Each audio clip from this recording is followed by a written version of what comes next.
It's everyone's friend, it's Tyler. It's everyone's friend, it's Tyler. Hey guys, Tyler here.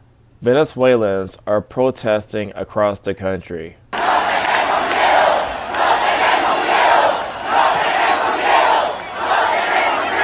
la calle, es preferible un mes en guerra que 30 años más de dictadura. Basta de hambre, de miseria. No quieren hambre y en miseria. Venezuela es uno de los países con más riqueza en el mundo. Merecemos libertad, eso es lo que queremos.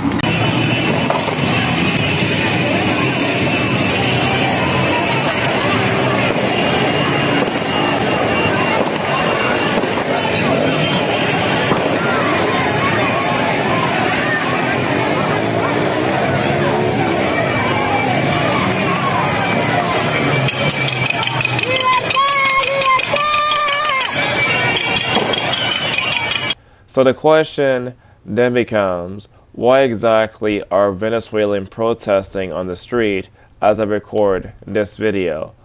More recently, the Venezuelan election had occurred, and this particular program from the local station has broadcast hours upon hours about this particular election. And during the election of results, basically this occurred in front of millions upon millions of Venezuelan citizens. Nicolás Maduro Moro tuvo Última hora en Noticias Caracol. 51.20%. El candidato Edmundo González de la Mesa de la Unidad obtuvo 4.445.978 votos con un 44.2%. One particular aspect about this election is the fact that it's actually been called a coup d'etat. So what exactly are the characteristics of a coup d'etat? This definition comes directly from Britannica. A coup d'etat, the sudden violent overthrow of existing government by a small group. The chief prerequisite for a coup is control of all or part of the armed forces, the police, and other military aspects. Unlike a revolution, which is usually achieved by large numbers of people working for basic social, economic, and political change, a coup is a charge in power from the top that merely results in an abrupt replacement of leader government personnel. A coup rarely alters the nation's fundamental social and economic policies, nor does it significantly redistribute power among competing political groups. So the question then becomes, is it really the case that Maduro actually did in fact win this year's election for the case of Venezuela? Many Venezuelans went to the government website to see what exactly was the recorded data when it comes down to this particular election, and they found out that the vast majority of votes did not go towards Nicolás Maduro. It went to Edmundo González, and basically he was the one that was running against Nicolás Maduro. He had 80.41% of the votes, while Nicolás Maduro had 19.27% of the vote in comparison. Now, they actually brought down, the various kind of votes per the various states of Venezuela. And as we can see right here, it seems as though that in terms of the data, that Edmundo had more votes in comparison to Nicolás Maduro when you compare the numbers right here.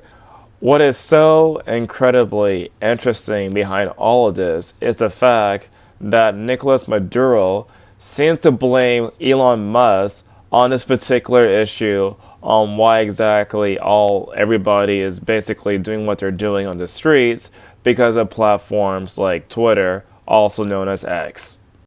¿Y la realidad virtual quién la controla? Nuestro nuevo archienemigo, el célebre Elon Musk, que desesperado da la cara y él quisiera venirse con sus cohetes y con un ejército a invadir Venezuela.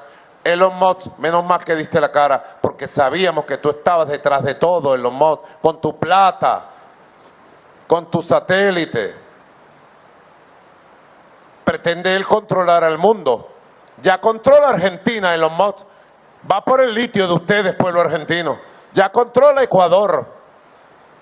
Es la representación de la ideología fascista en el mundo. El poder económico respaldando la ideología fascista de extrema derecha. Antinatura, antisociedad. Y ahora entonces lo tenemos como archienemigo de la paz de Venezuela. Hoy sacó un ex. ¿Ustedes no lo vieron? Da vergüenza. Lo voy a decir porque da vergüenza. Sacó un Twitter, que llamábamos antes, con unas imágenes de una gente llevándose unas cosas, unas cajas. Y resulta que era un video de por ahí, de una gente llevándose unos aires acondicionados. Entonces él dijo, la prueba contra Maduro que se robó las elecciones, las cajas que se están robando el CNE. Elon Musk, estás desesperado, te fuiste de boca, Elon Musk, contrólate, que te van a llevar al fracaso, igual que esta derecha llevó al fracaso a todos los políticos estadounidenses. Elon Musk, quien se mete conmigo se seca, quien se mete con Venezuela se seca, Elon Musk. ¿Quieres pelea? Vamos a darle, Elon Musk. No te tengo miedo, Elon Musk.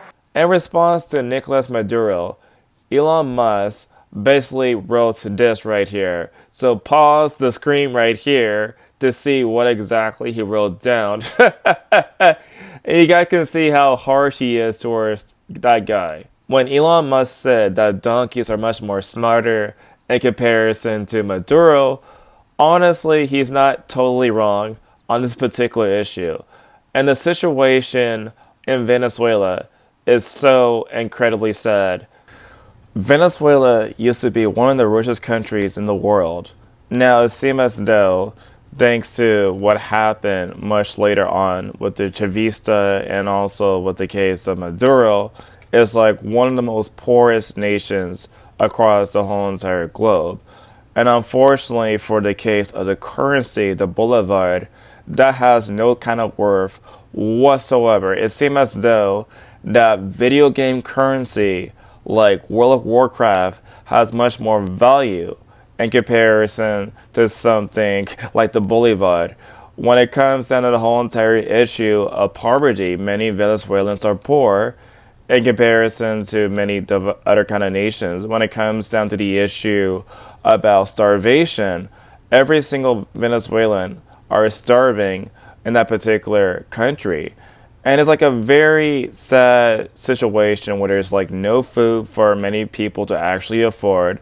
Basically, the dictatorship of Maduro has been killing people. There's no sort of free press whatsoever. And so everything is just simply tightly controlled. And I feel really saddened about this whole entire situation about what's happening in Venezuela. But what do you guys think about what's occurring? Tell me in the comment section down below. And as always, I'll see you guys in the next video.